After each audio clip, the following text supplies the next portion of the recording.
Le 24 août 2023 s'est tenu le 15e sommet des BRICS à Johannesburg, en Afrique du Sud. Au programme, élargissement des BRICS et dédollarisation du monde non occidental. Ouf, c'est chargé.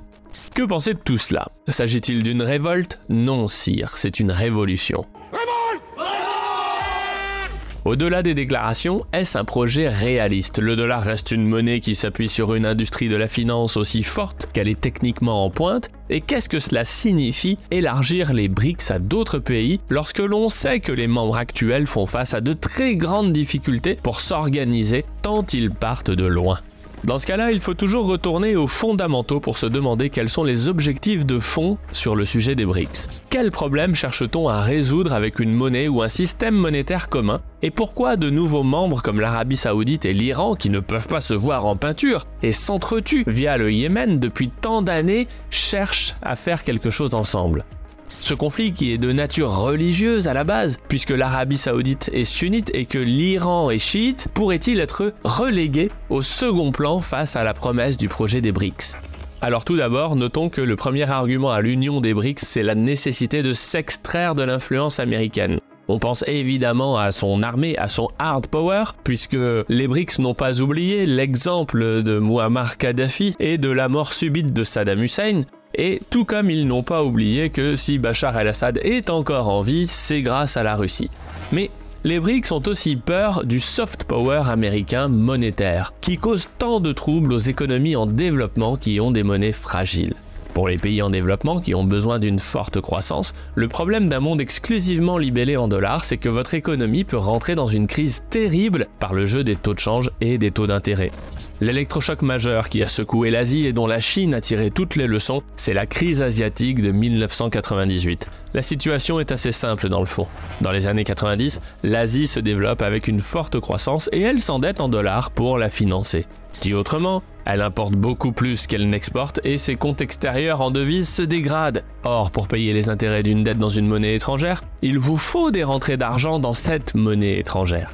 Plus vous faites de change pour convertir vos yuan, ou ce que vous voulez pour payer les intérêts, plus votre taux de change se dégrade jusqu'au moment où vous vous retrouvez en défaut de paiement et vous finissez avec le FMI qui tape à votre porte pour liquider vos actifs.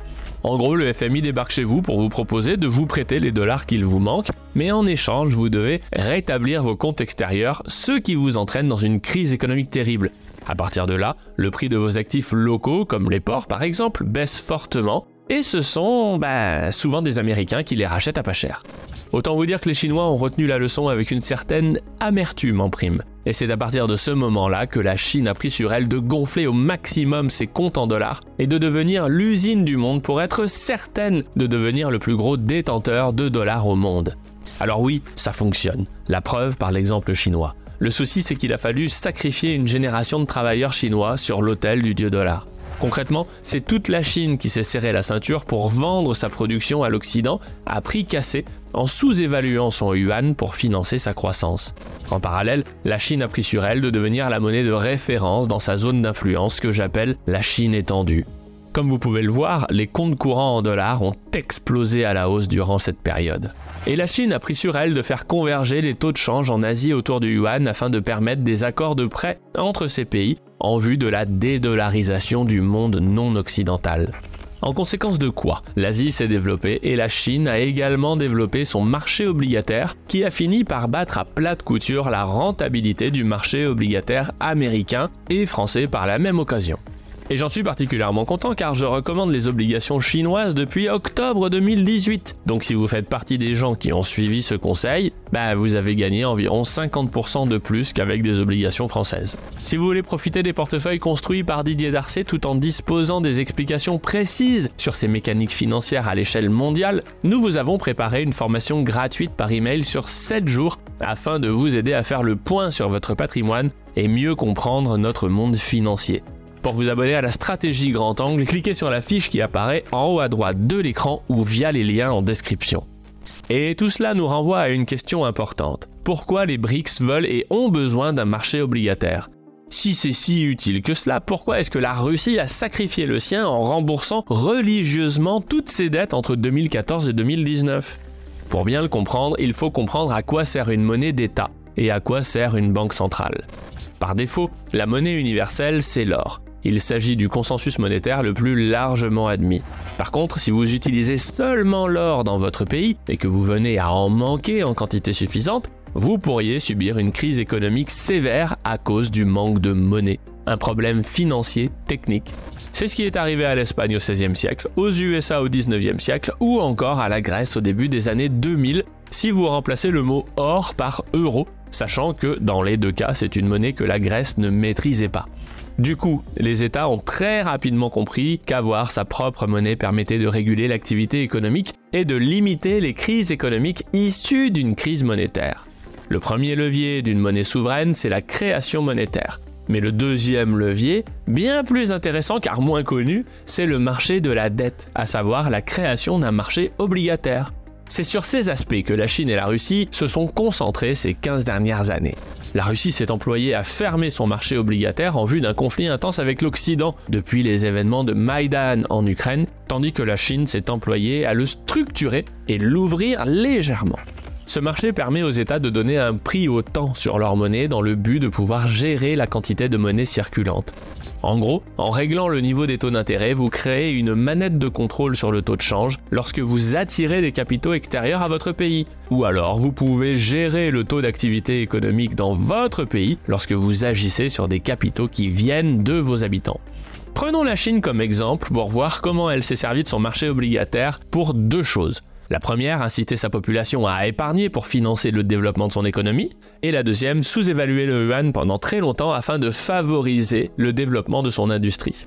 Comment ça marche concrètement ? Pour inciter les gens à épargner, il suffit de monter les taux d'intérêt. Dans ce cas, vous montez également le coût de l'accès au crédit pour les entreprises par contre. Le résultat, c'est que vous mettez une forte pression sur les entreprises car le prix de l'argent étant élevé, seules les entreprises les mieux gérées s'en sortent. C'est une explication majeure des turpitudes que rencontrent les marchés actions chinois qui semblent ne pas profiter tout le temps à plein de la croissance chinoise. Sur le court terme, vous voyez que la volatilité peut être très forte car la politique monétaire chinoise n'hésite pas à sanctionner fortement l'économie pour préserver la monnaie. En contrepartie, les épargnants en obligations chinoises sont bien protégés car l'économie est résiliente. Vous favorisez donc un tissu économique sain et une bonne confiance dans l'épargne. Par contre, si vous vous arrêtez là, vous allez attirer les capitaux étrangers car votre monnaie est attrayante et bien rémunérée. En conséquence de quoi, vous allez faire monter la valeur de votre monnaie comme c'était le cas du Deutschmark avant l'euro en Europe. C'est à ce moment-là que vous utilisez un deuxième levier, la création monétaire. En émettant des yuan, vous faites baisser son prix sur le marché et vous contrôlez votre taux de change. La Chine a longtemps utilisé ce levier pour que l'industrie chinoise soit la plus compétitive au monde. Le problème, c'est qu'en faisant cela, vous pénalisez le pouvoir d'achat à l'importation de votre population. C'est un problème car la population pourrait râler de ne pas pouvoir profiter pleinement du fruit de ses efforts. Mais la Chine a utilisé cet argent pour financer ses travaux d'infrastructure afin de moderniser la Chine pendant 30 ans. Donc les Chinois n'avaient pas accès au BMW car le taux de change était trop bas, mais ils sont passés du vélo à la voiture très rapidement. Donc la population s'y est tout de même retrouvée car 200 millions de personnes ont pu se déplacer de la campagne vers les villes en ayant accès à un travail avec la promesse d'un futur meilleur pour leurs enfants. Voilà toute la puissance d'un marché obligataire. Contrairement à ce que les fans invétérés de l'or ou les bitcoiners maximalistes disent, car ce sont les mêmes dans le fond, un État moderne et bien géré a besoin d'un marché obligataire, donc a besoin d'être endetté. Mais alors me demanderez-vous de suite, pourquoi est-ce que sur grand angle on n'arrête pas de répéter que la France et les USA sont trop endettés et que cela les tue à petit feu ? Pour une raison simple, l'Occident a fait de la dette extérieure pour financer sa consommation interne. Je rappelle que le PIB en Europe ou aux États-Unis, c'est dans les 70% de consommation et 30% d'investissement. Tandis que les Chinois ont fait de la dette interne pour financer des infrastructures et l'importation des usines occidentales. En gros, eux, ils sont plutôt à 70% d'investissement et 30% de consommation. Oui, la relation est en miroir, car c'est le financement de notre consommation qui a permis à la Chine d'importer nos usines chez elle. Forcément, il y en a un qui gagne et l'autre qui perd à long terme. Mais globalement, pour une économie saine, s'il faut un marché obligataire, est-ce à dire qu'il faut nécessairement endetter un pays comme le prêchent les économistes sortis de la Sorbonne ? Eh bien non, pas forcément. La Suisse nous donne un exemple bien sympa à ce sujet. Pour faire de la dette sans être endetté, voici la recette de la BNS, la Banque nationale suisse. Comme le franc suisse monte fortement car il est perçu comme une valeur refuge en Europe, la BNS s'est chargée de le faire baisser ou du moins de ralentir sa hausse pour que l'industrie suisse, plus de 20% du PIB tout de même, et c'est très important, ait le temps de s'adapter. Donc la BNS a émis du franc suisse sous forme d'obligation. Mais comme le Suisse, et surtout le gnome zurichois, comme on appelle les banquiers suisses, n'aime pas du tout s'endetter, la BNS a utilisé les dollars issus de l'émission des obligations suisses pour acheter des actifs. Tout d'abord de l'or, puis des obligations chinoises, puis ayant fait le tour de tous ces actifs, des actions de la Silicon Valley notamment. La BNS est donc gorgée d'actifs désirables qui sont la contre-valeur des dettes émises. Elle paie 1,3% d'intérêt par an sur les bonds suisses émis et touche beaucoup plus sur ses investissements à l'étranger. D'ailleurs, chaque année, ou presque, les cantons suisses attendent avec gourmandise les dividendes de la BNS qui viennent les enrichir. Pour la petite histoire, les actions étant volatiles, la BNS a fait des pertes ponctuelles en 2022, surtout après le plongeon de la tech, et du coup n'a pas pu servir cette manne financière aux cantons. Certains cantons ont donc râlé en disant « Mais ce n'est pas juste, nous nous étions habitués à ces surplus. Nous voici en déficit à cause de vos mauvais investissements. » Eh bien figurez-vous qu'ils se sont fait vertement engueuler et rappeler à l'ordre, car les excédents de la BNS n'ont pas vocation à boucher les trous. Ce sont des bonus. Ces cantons mal gérés ont donc dû passer sous les fourches caudines du peuple lorsqu'ils ont annoncé des hausses d'impôts locales pour mauvaise gestion. Bref, tout cela pour dire qu'un pays riche et bien géré peut tout à fait avoir un marché obligataire à hauteur de 30% de son PIB, donc de la dette, sans être endetté pour autant. Il ne faut tout simplement pas confondre les vrais investissements avec de la consommation. C'est toujours le même principe de base, on ne vit pas au-dessus de ses moyens. Et à l'inverse, dans le même temps, la Russie, qui se préparait à un conflit dur avec l'Occident, et probablement long, a réduit drastiquement la voilure en se repliant sur l'or, pour les raisons que je vous ai expliquées dans cette vidéo en mai 2022. Et oui, le problème avec le marché obligataire, c'est qu'il s'agit de contrats. Donc lorsque vous vous préparez à envahir le pays d'à côté et à rentrer en conflit avec l'OTAN, mieux vaut éviter d'avoir des contrats financiers avec les pays que vous allez fâcher. Donc, à retenir, lorsqu'un pays rembourse sa dette en grande proportion, en détruisant son marché obligataire externe, c'est soit de l'incompétence, soit qu'il se prépare à un conflit. Tout cela pour dire que lorsque vous pensez à la monnaie, pensez toujours que la valeur d'une monnaie est découpée en deux parties. La première, c'est la valeur faciale de votre monnaie, qui est reflétée par son taux de change. Mais la deuxième partie, c'est le taux d'intérêt que peut vous rapporter cette monnaie si vous la laissez dans sa banque centrale. Et le plus surprenant arrive à ce moment précis de la vidéo. Car sur le long terme, figurez-vous que la valeur d'une monnaie fiat comme le dollar, ou de l'or, ou du pétrole, comme digne représentant des prix de l'énergie, eh bien, est strictement la même sur le long terme. J'entends souvent dire que le dollar a perdu 90% sur X décennies passées lorsque l'on exprime le dollar en or ou tout simplement à cause de l'inflation. Eh bien, que nenni, c'est faux, dans le sens où les calculs ne prennent pas en compte les taux d'intérêt capitalisés durant cette période. Si on rajoute ces intérêts capitalisés, voici ce que l'on observe. Sur une période de 110 ans tout de même, donc à long terme, la valeur de l'or, du dollar et de l'énergie se rejoignent parfaitement. Enfin, sur le long terme seulement, car à l'échelle d'une décennie, les écarts peuvent être sacrément grands, bien évidemment.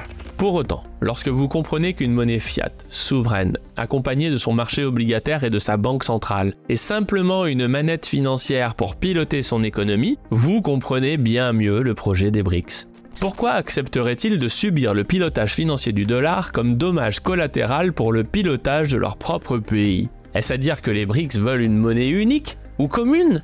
Ah, rien n'est moins sûr, car lorsque vous avez compris à quoi sert une monnaie, vous en arrivez à la conclusion qu'une seule monnaie internationale, pour piloter le monde, c'est quand même pas génial, car vous arrivez au paradoxe de Tryphun en tant que détenteur de la monnaie mondiale. Soit vous émettez trop de monnaie pour satisfaire la demande mondiale, et vous creusez vos déficits, ce qui vient affaiblir votre monnaie, soit vous réduisez vos déficits pour renforcer votre monnaie, et vous créez des crises à répétition dans le monde. Dans les deux cas, ça ne marche pas bien.